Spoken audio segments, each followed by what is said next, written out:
Tlhaselo ya tirisodikgoka go mogasi wa dikgang tsa sešweng tsa Lesedi FM e khutlile fa e tsere diura di le mmalwa go fitlhelela ka laboraro ka masa. Motho o tletse madi fela o ga boding ya hae o tletse madi, and then nna ke qeta ho bulela madi ka itla ka mo dudisa sofeng. After that ha ke bulela madi Gotman ona sa ntse a tsamaya, and then ka fitla ka nka usuno ka fitla ka mo isa Ntate White. Ba lelapa ba santse ba le mo kutlobotlhokong. Everybody shocked. They've never expected this. It came to them as a shock. And they're still reeling with shock even now.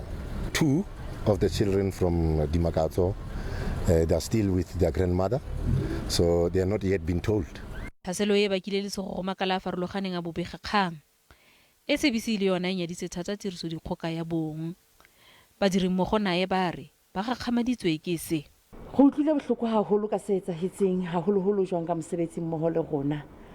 Hobane re le batho ha re tsebe mo haholoholo rona re le batho ba bomme ha re tsebe re entseng ho bontate se sekanakana, mme ha e bona le phoso re entseng re kopa tshwarelo.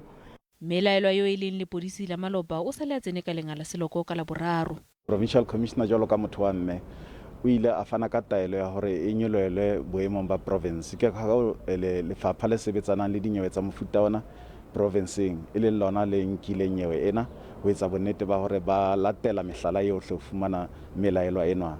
Khabagare sepodisi se kopa mongwe le mongwe yo ka tswang a itse gore melaelwa o kae go ikgolaganya le sona.